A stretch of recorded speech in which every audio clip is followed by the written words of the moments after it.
Owning Our Stories, Rising Together for a Better St. Paul. I think that people think in stories. So stories are a really important part of our community as people. What I appreciate about this broad theme is that we all have a story to share.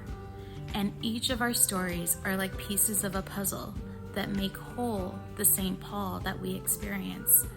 Read Brave's theme of owning our stories, rising together for a better St. Paul means to me that as a white person, I own the fact that my ancestors benefited from being white in ways that continue to benefit me today. It means I own the fact that I have benefited from that racism and that I need to take action to rectify that. It's aspirational and holds me accountable for the good and the bad.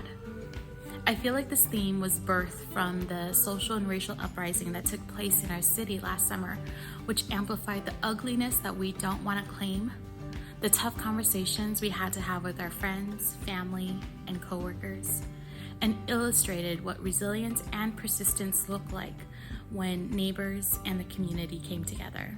There are some stories that circulate that aren't ours, but claim to be. I think the Read Brave theme does two things.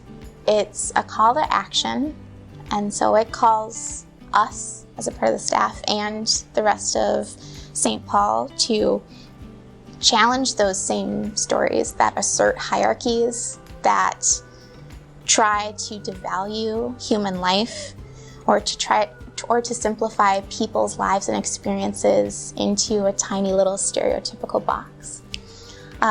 It asks us to listen to each other's stories and really respect and take on the responsibility of receiving another person's personal story.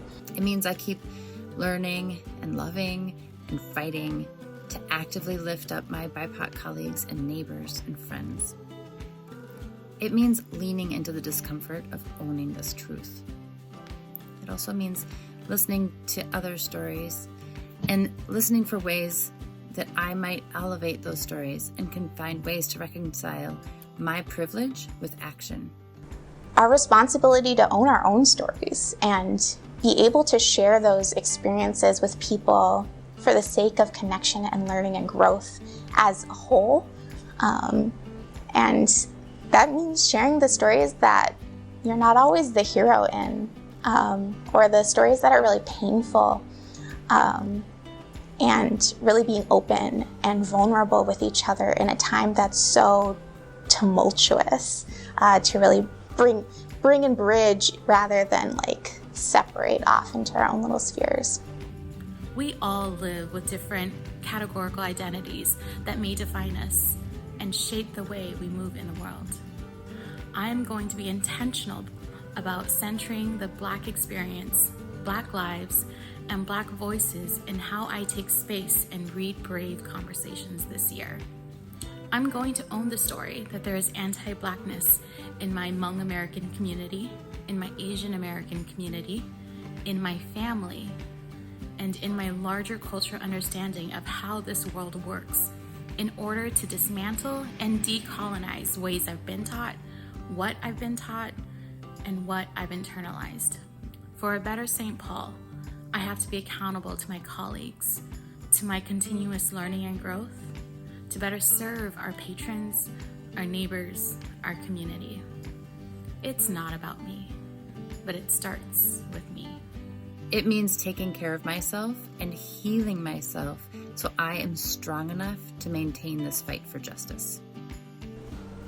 So I think it's an action statement. And I also think it's a promise.